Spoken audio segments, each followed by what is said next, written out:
श्री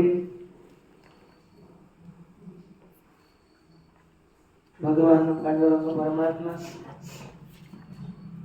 श्री ज्ञानोबा जगद्गुरु तुकाराम महाराज, श्री संत एकनाथ महाराज, आदि गुरु श्री शंकराचार्य इत्यादि सब संतों की अलौकिक अहेतु की ऐसी कृपा से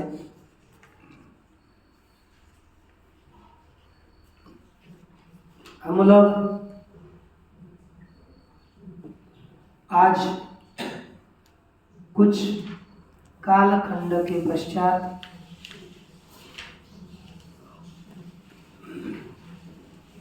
न्याय मुक्तावली का विचार आरंभ करने जा रहे हैं। अभी तक हम लोगों ने आरंभ से लेकर प्रारंभ में न्याय मुक्तावली के मंगलाचरण देखा, नूतन जलधर रुचय के द्वारा, और उद्देश्य प्रकरण में सत्य पदार्थ द्रव्य गुण तथा कर्म सामान्य विशेषतम समवाय सदा भाव पदार्थ सत्य कीर्तिता 7 पदार्थ होता है। उनमें द्रव्य 9 है, क्षिप्त तेजो मरुद्यो कालली देहिनो द्रव्यन्यथ, ये द्रव्य होता है। तथा गुणा रूपम रसो गंधस्ततः परम स्पर्श संख्या परिमिति पृथक पंचतः परम संयोगश्च विभागश्च तत्त्वं चापरत्वकं गुरुत्वं बुद्धिस्वकं दुःखं इच्छा द्वेषो हेतो गुरुत्वकं द्रव्यत्वं स्नेह संस्कार अदृष्टं शब्द एव च। इस तरह से गुणों का निरूपण किया। उसके बाद सामान्य कर्म उत्क्षेपणं ततो प्रक्षेपणं तथा प्रसारणं च गमनं कर्माण्येतानि पंच च। 5 कर्म बताए गए। 5 कर्मों के बाद सामान्य द्विविधम प्रोक्तम परम चापरमेव च द्रव्यादि त्रिकमस्तिस्तु सत्ता परयुच्यते परविन्नाचया जाते सेवा परयुच्यते द्रव्यत्वादिक जातिस्तु परा परयुच्यते। इस तरह जाति का सत्ता का निरूपण हुआ। सत्ता के पश्चात सामान्य विशेष, ये क्या बता दिया? विशेष का लक्षण क्या किया? अंत्यो नित्य द्रव्य विशेष परिकीर्तितः, द्रव्य का निरूपण, विशेष का निरूपण। उसके बाद समवायस्त्वे है ना। उसके बाद अभाव का निरूपण किया। घटादि त्रिक घटादि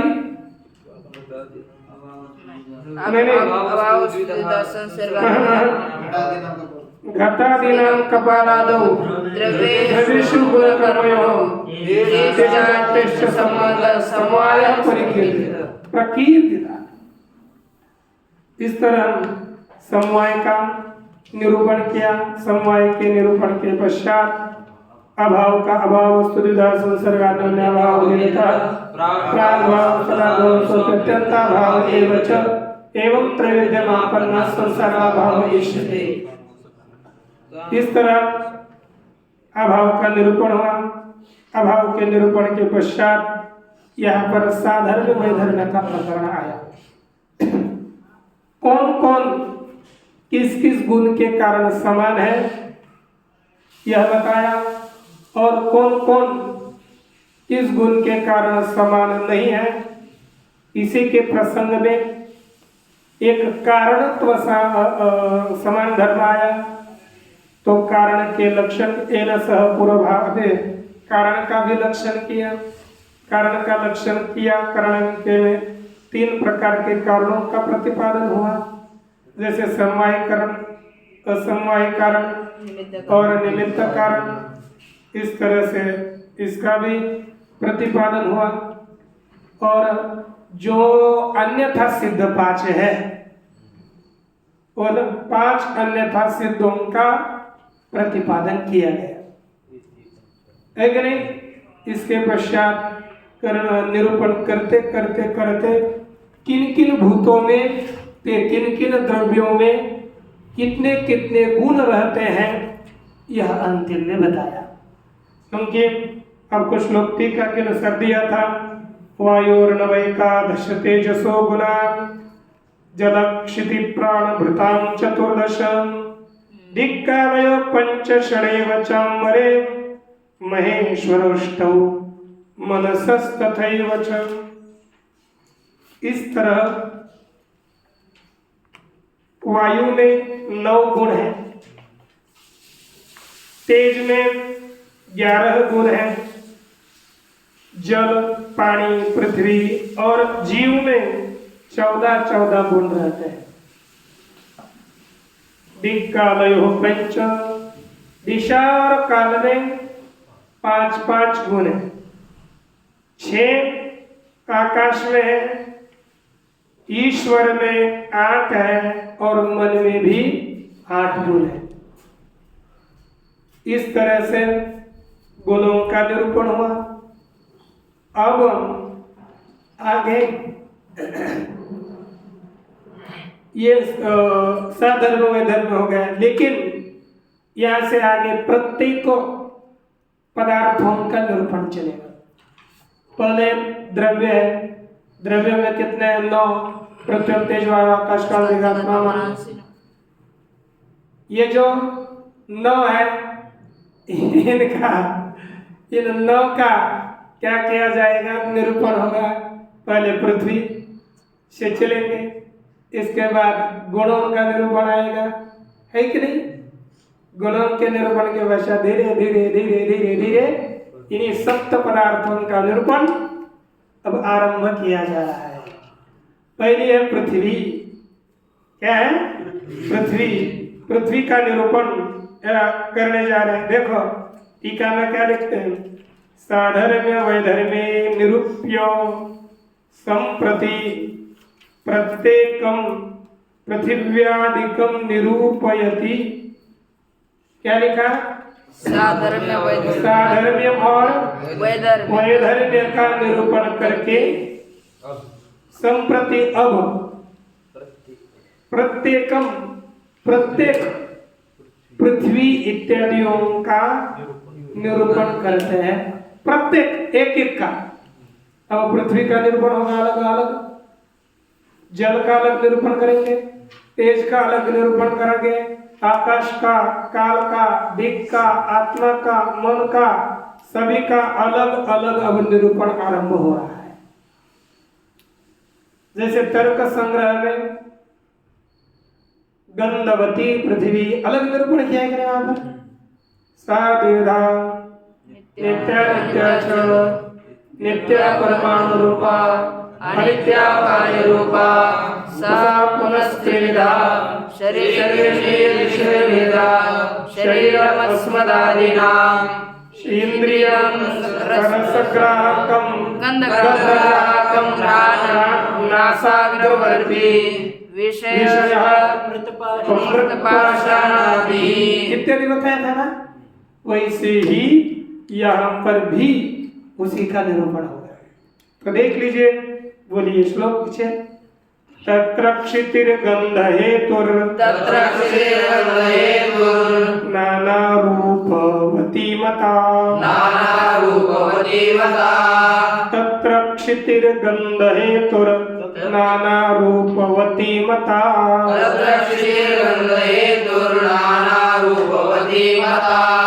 षड्विधस्तु रसस्तत्र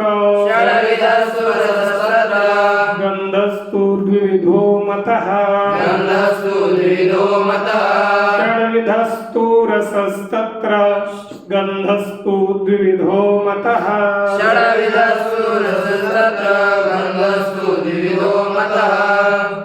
अब देखिए इसका अन्वय पूर्वक अर्थ। तत्र गंध हेतु क्षिति। देखो जब श्लोकों का अन्वय करते हैं ना, तो नीचे की जो टीका होती है किरणावली, किरणावली में पहले मूले ऐसा लिख करके प्रत्येक श्लोक के शब्द का अर्थ लिखा हुआ है। तो देखो पहला तत्र, तत्र अर्थात द्रव्याणाम मध्य, प्रत्येक श्लोक के नीचे ऐसा होगा। मैं बार बार बताऊं ऐसी बात नहीं है। तत्र उन द्रव्यों के बीच में गंध हेतु पृथ्वी क्षिति, गंध का हेतु किसका? गंध का कारण पृथ्वी है, ठीक है ना। क्षिति माने पृथ्वी, गंध का कारण पृथ्वी है। अच्छा, और गंध का कौन सा कारण पृथ्वी है?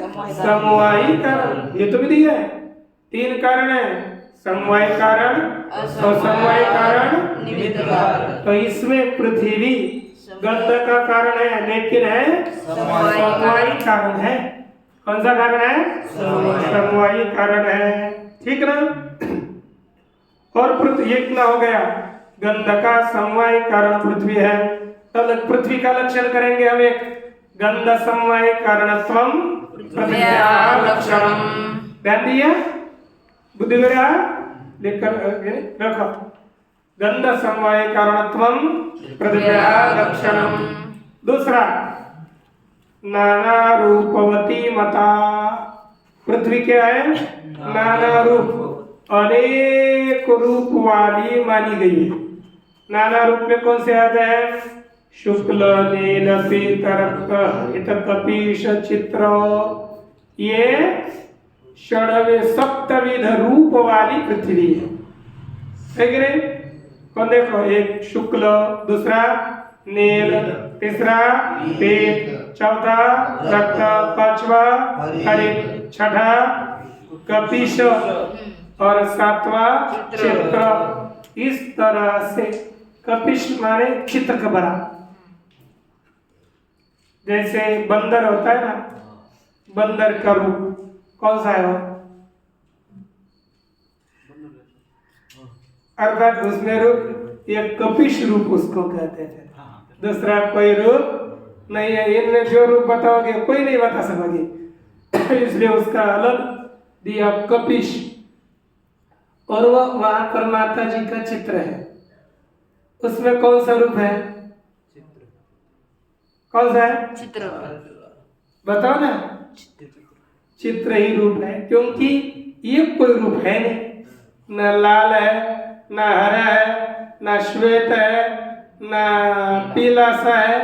ये सब मिल करके एक रूप बना हुआ है, इसलिए उसका रूप हो गया चित्र रूप, ठीक ना। यह पृथ्वी अनेक प्रकार के रूपों वाली है। नाना रूपवती मता षड्विधस्तु रसस्तत्र। तत्र माने पृथ्व्याम षड्विधः रसः। पृथ्वी में 6 प्रकार का रस है। कितने रस हैं? 6। मधु, अम्ल, लवण, कटु, कषाय और तिक्त। मधुर रस, मीठा, खाने के बाद बहुत आनंद आता है ना। मधुर रस, ऐसा मुख में पानी आ रहा है। मधुर, आम्ल, चीन सकते, अम्बर है ना। मधुर, अम्ल, लवण माने खारा, खट्टा है ना। खट्टा माने अम्ल,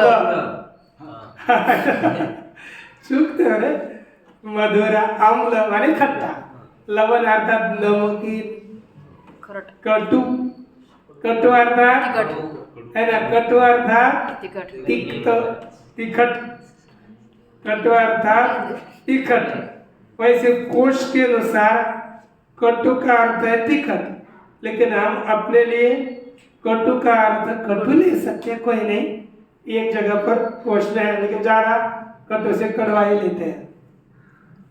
कषाय, कषाय जानते हो रस? आमला का होता है ना, आमले का, आमलक का, आमलक उसका जो होता है ना, वैसा ही ये कषाय बोलते हैं उसको। कटु कषाय, तिक्त तिक्त तिखट अर्थात तिक्त का अर्थ है कड़ू। गई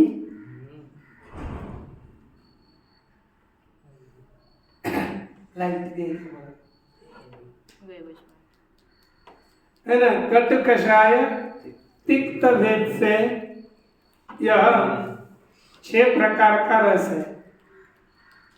अब गंधस्तु विविधो मतः, गंध 2 प्रकार का माना गया है, सुरभि और असुरभि, सुगंध और दुर्गंध, दो प्रकार का रस है, गंध है।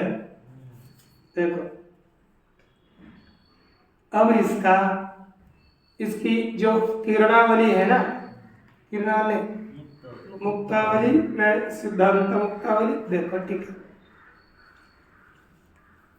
गंध हेतु यह पद है कि नहीं, तत्रेति गंध हेतु रीति, तत्र क्षिति ही गंध हेतु, पृथ्वी गंध का कारण है। तो इन्होंने लिखा गंध समवायी कारणम इत्यर्थ, पृथ्वी गंध का कौन सा कारण है, समवायी कारण है। समझ में आया ना। अब ये थोड़ा अब चल ही रहे हैं तो बुद्धि को कुछ घिसाना तो चाहिए ना, उसके बिना तो आनंद ही नहीं आएगा ना। थोड़ा नित्य निरंतर सीधा सीधा पढ़ाने में क्या है मजा है, थोड़ा बुद्धि को घिसना चाहिए तब आनंद। तो देखो क्या लिखा, गंध समवायी कारणम।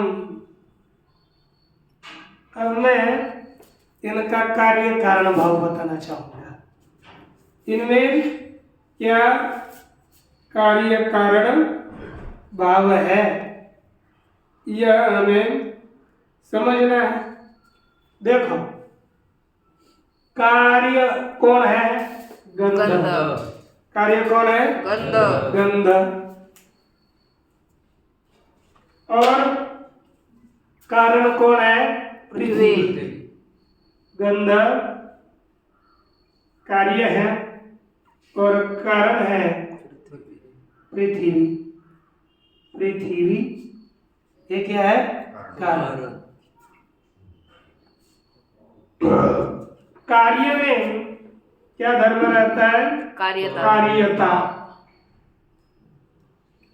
और कारण में कारणता रहती है, कारणता है कि नहीं। कार्य में रहने वाला धर्म कार्यता का अवच्छेदक होता है। क्या बोला मैं, कार्य में रहने वाला धर्म कार्यता का अवच्छेदक होता है। कार्य में 2 धर्म रहते हैं, कार्य में 2 धर्म रहते हैं, एक सामान्य धर्म और दूसरा विशेष धर्म। सामान्य धर्म कार्यत्व सभी कार्यों में रहता है और विशेष धर्म तद कार्यों में रहता है। जैसे गंध कार्य है, उसमें एक सामान्य धर्म रहेगा कार्यत्व और विशेष धर्म रहेगा गंधत्व। तो गंध में रहने वाली कार्यता किस धर्म से युक्त है, गंधत्व से युक्त, अर्थात गंधत्वावच्छिन्न कार्यता हो गई। गंध में रहने वाली कार्यता गंधत्व से अवच्छिन्न है, युक्त है, अर्थात गंधत्वावच्छिन्न कार्यता। इधर देखो, ये बेटा मैं यहाँ पढ़ा रहा हूं, मैं वहां देख कर क्या मैं लगा।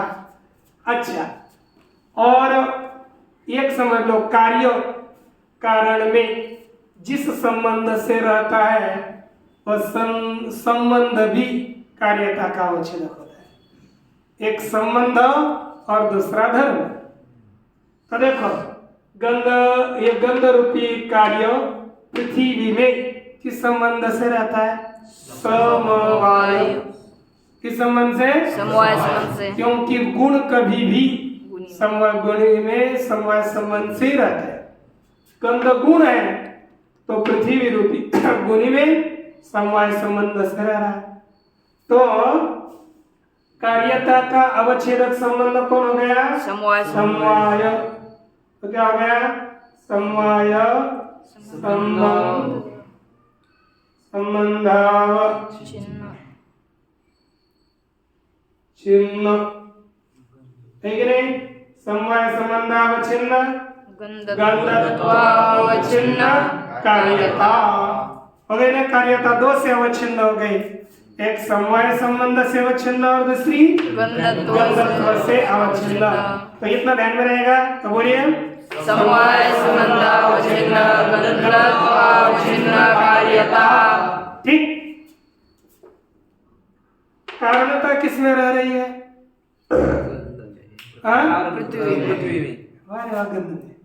कारणता किसमें रह रही है? पृथ्वी में। टाइट बैठो ना, एकाग्र रहो। देखो एक टाइट बैठने से है ना अपनी शक्तियाँ जागृत रहती है, और बैठने से शक्ति क्या होता है ना, ऐसे बैठने का यहाँ पर बाग पड़ता है कमर में बाग पड़ गया तो देखो जल्दी उस व्यक्ति को अभ्यास करते समय जल्दी निद्रा आएगी जो ऐसा झुक कर बैठता है, और उस व्यक्ति को अभ्यास करते हुए निद्रा नहीं आएगी जो टाइट बैठता है। क्योंकि अगर शक्ति का संचार नहीं होता, शक्ति तो नीचे सोई हुई है ना, उसको जगाने का प्रयास, टाइट ही नहीं बैठोगे। और शक्ति को जागृत करना चाहिए ना, तभी ऐसे बैठे रहो जैसे बूढ़े के जैसे। पहले तो शक्ति नहीं है और जो है वो भी व्यस्त चली जाती है। देखो पृथ्वी कारणता किसमें है? पृथ्वी में। अब कारण में रहने वाला धर्म कारणता का अवच्छेदक होता है। कारण में क्या रहता है धर्म? बोलिए।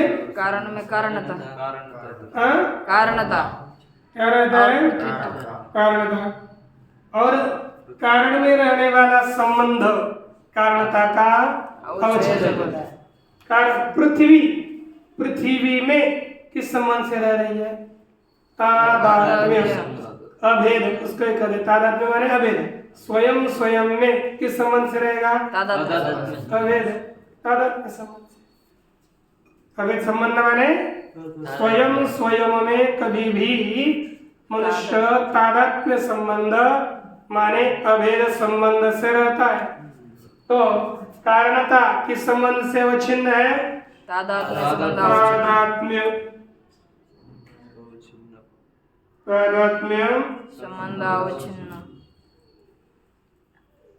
संबंधावच्छिन्न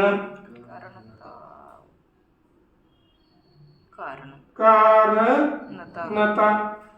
और ऐसे कारणता वाला कौन है? कारणतावती पृथ्वी। है कि नहीं? तो अब इतना बस ये है ना, ये बस इसमें क्या जोड़ना पड़ता है? निरूपित। क्योंकि कभी भी कार्यता से कारणता का बोध होता है और कारणता से कार्यता का बोध होता है। हम ऊपर से नीचे आ रहे हैं तो क्या लक्षण बना? बोलिए। समवाय संबंधावच्छिन्न गंधत्वावच्छिन्न कार्यता निरूपित तादात्म्य संबंधावच्छिन्न कारणतावती पृथ्वी। ये अर्थ हो गया। क्षिति गंध हेतु, गंध का कारण पृथ्वी है, अर्थात ये लक्षण हो गया। बोलिए एक बार पुनः। समवाय संबंधावच्छिन्न गंधत्वावच्छिन्न कार्यता निरूपित तादात्म्य संबंधावच्छिन्न कारणतावती पृथ्वी। समझ में आ गया? यह अर्थ इसका हुआ। इन्होंने इतना ही लिखा, समवाय संबंधावच्छिन्न गंधत्वावच्छिन्न गंधनिष्ठ कार्यता निरूपित तादात्म्य संबंधावच्छिन्न कारणता वत्वम। अधिक शब्द क्या लेगा? गंधनिष्ठ कार्यता। कार्यता तो गंध नहीं रहेगी ना, इसलिए गंधनिष्ठ कार्यता है कि नहीं?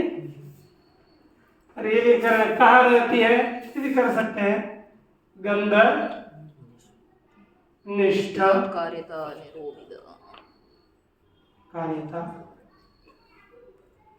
निरूपित तादात्म्य संबंधावच्छिन्न कारणतावती पृथ्वी, ये पूरा लक्षण हो गया ना। दूसरा है नाना रूपवती मताम, ये लिखा है, क्या लिखा है? गंध समवायी कारणम इत्यर्थ। आगे लिखते हैं यद्यपि गंधवत्व मात्रम लक्षणम उचितम, जैसे तर्क संग्रह में पृथ्वी का लक्षण किया गंधवत्वम पृथिव्याः लक्षणम, वैसे ही यद्यपि गंधवत्व मात्रम, केवल गंधवत्वम, इतना ही केवल गंधवत्व यही लक्षण उचित है, तो भी पृथ्वीत्व जातौ प्रमाणोपन्यासाय कारणत्वम उपन्यस्तम, या फिर गंध हेतुत्वम एक लक्षण क्यों किया, गंधवत्वम न करके गंध हेतुत्वम लक्षण क्यों किया, तो उन्होंने लिखा तथापि, तो भी गंधवत्वम इतना ही लक्षण हो सकता है, तो भी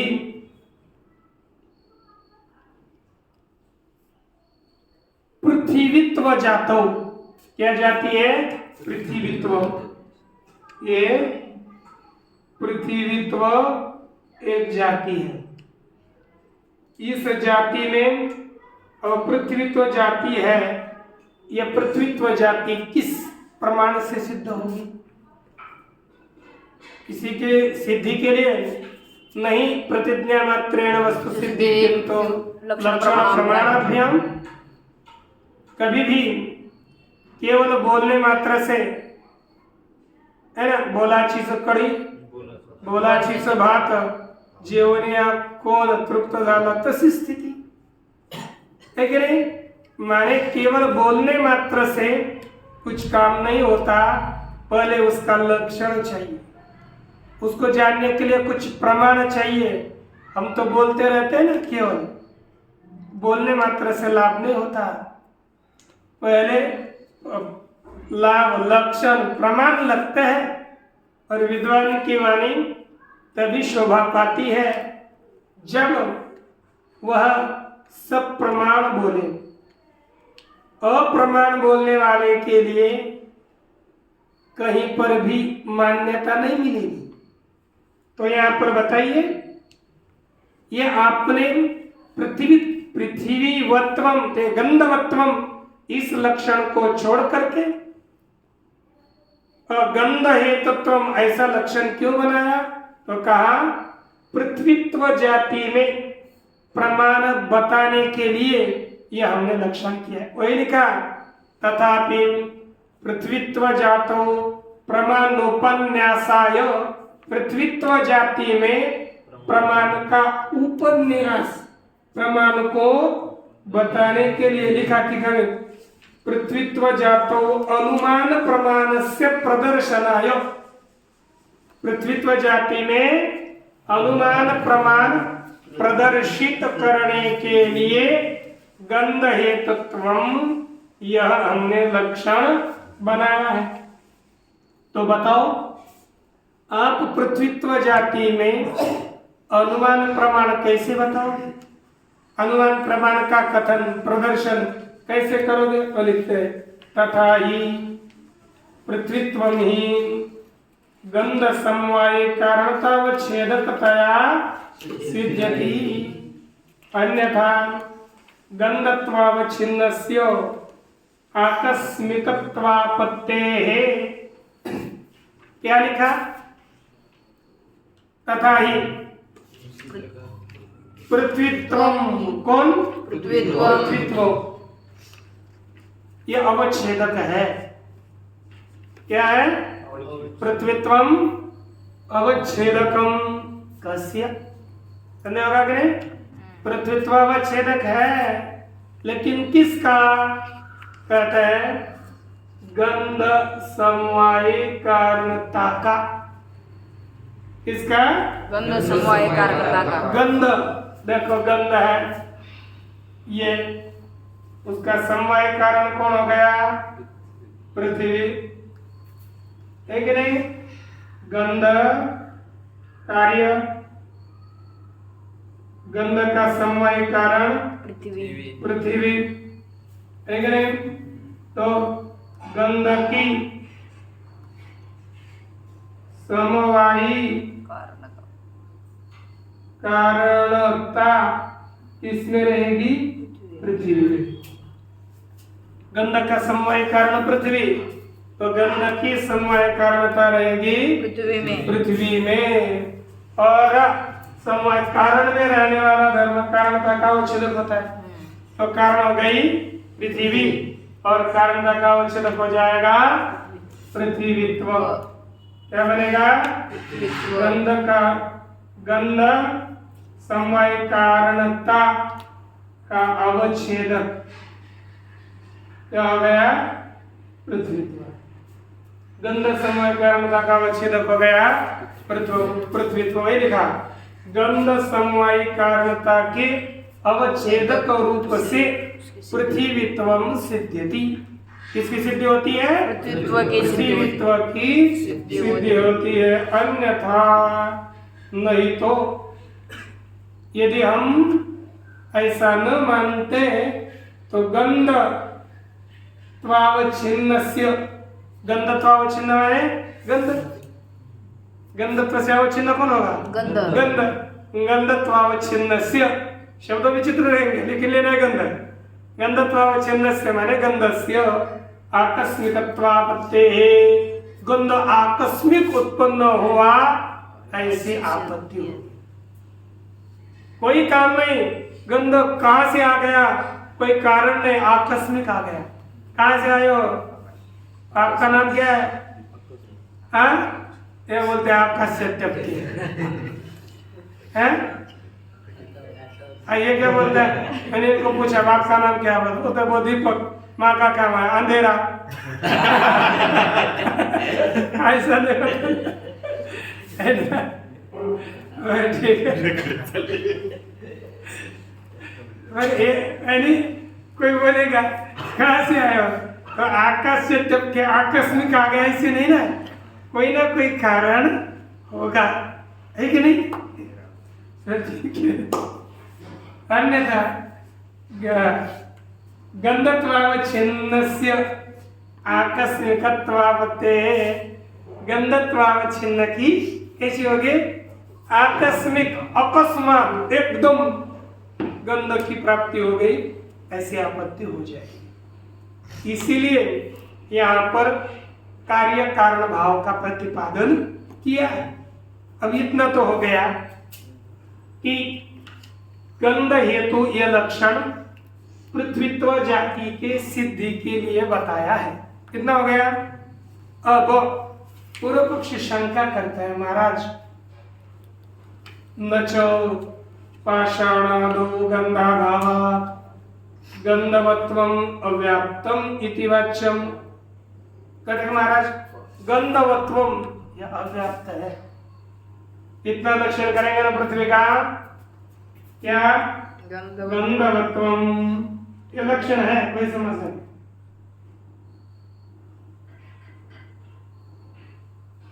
गंधवत्वम कहते गंधवत्वम ये लक्षण अव्याप्त है। लक्षण में कितने दोष हुआ करते हैं? 5। कौन कौन से? अतिव्याप्ति, अतिव्याप्ति, असंभव। और 5 बोले थे ना? कितने थे? कितने थे? 3। कौन कौन से? अव्याप्ति, अतिव्याप्ति, असंभव। असंभव। देखो असंभव दोष कब होता है? संदीप महाराज बताएंगे। हिंदी में बताना है, संस्कृत में नहीं और मराठी में नहीं। बोलो असंभव दोष कब होगा? इधर देखो, मैं इधर हूं, नीचे क्या देख रहे हैं? जिसका लक्षण बनाए उसी में नहीं जा रहा तो असंभव है। अन्य जगह पर जाओ नहीं तो न जाओ, हमको कोई लेना देना नहीं है। जिसका बना रहे हैं उसमें ही लक्षण नहीं जा रहा। देखो इनका लक्षण है छात्रत्व, अब इनमें नहीं जा रहा तो असंभव हो गया ना, क्योंकि है कि नहीं, लक्षण जिसका बना है उसमें नहीं जा रहा तो उसको क्या कहेंगे, असंभव दोष होगा।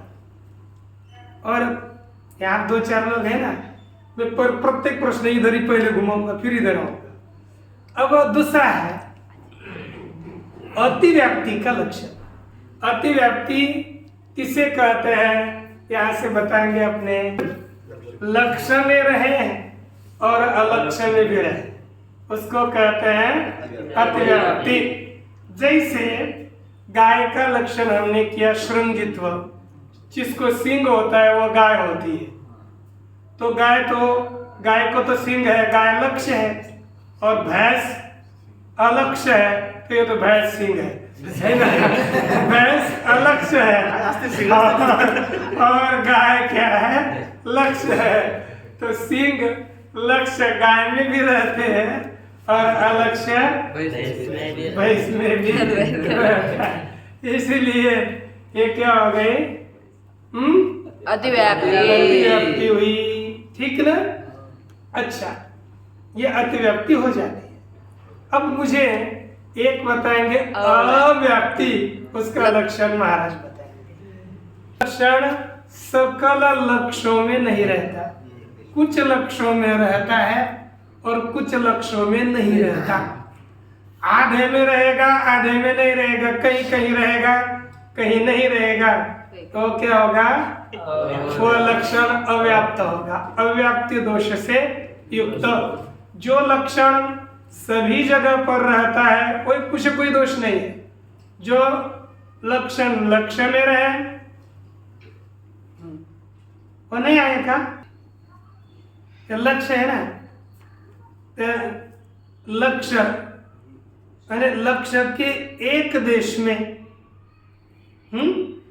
रहता है और एक देश में नहीं रहता, यानी कहीं कहीं रहेगा कहीं नहीं रहेगा, उसको कहेंगे अव्याप्त। जैसे देखो, गाय का लक्षण किया कपिलत्व।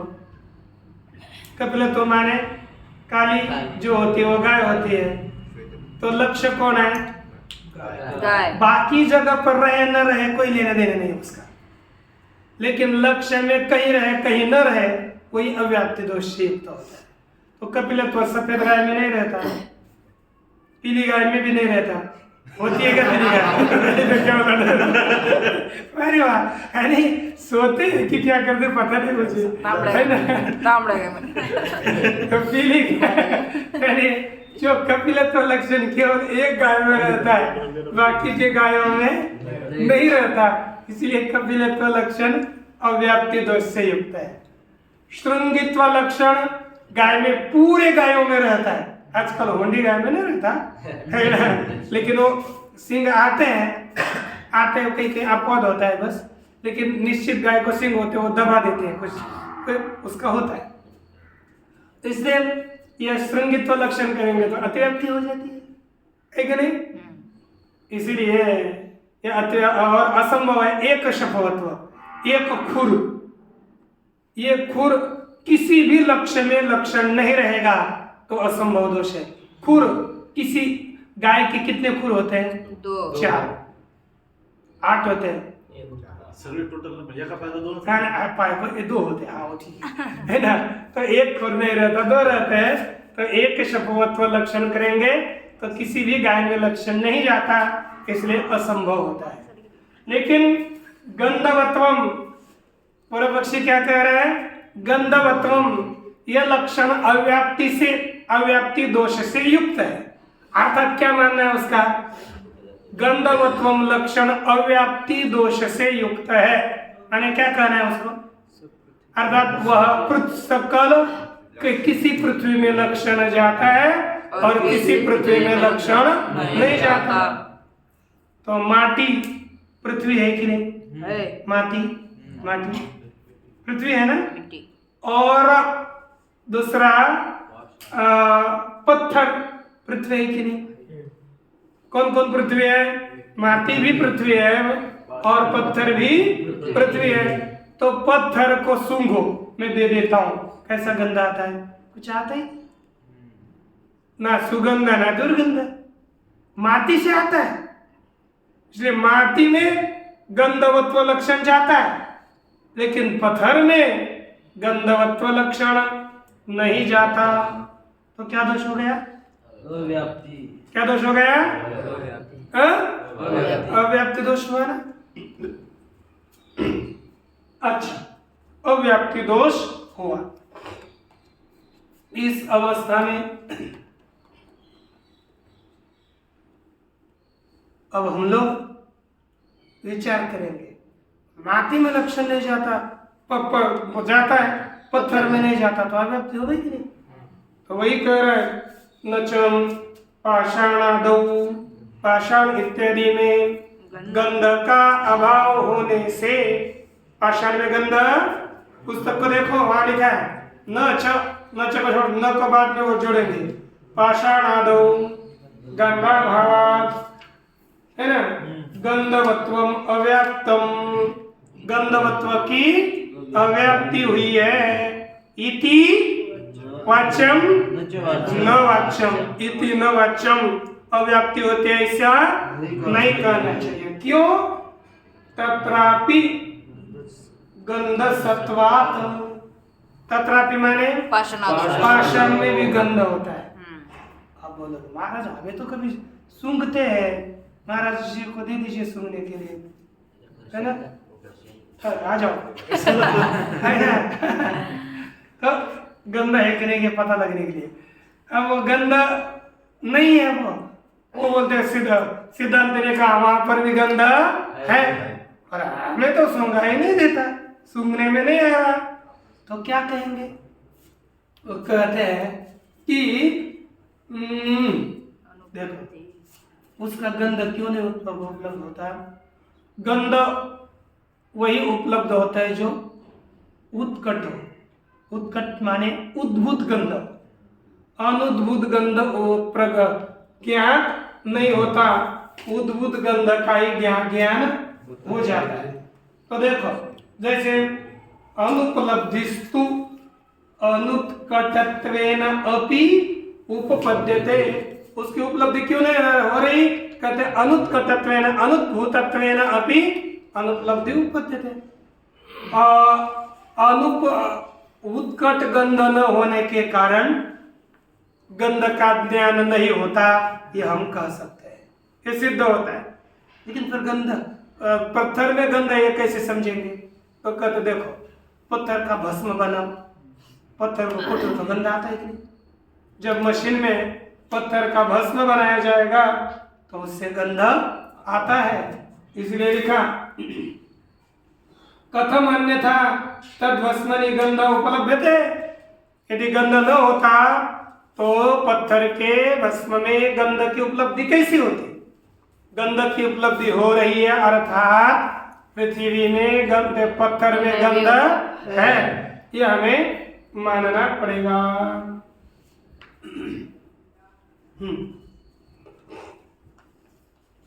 इसमें भस्मनो ही पाषाण ध्वंसजन्यत्वात् पाषाणोपादान उपादेयत्वम सिद्ध्यति।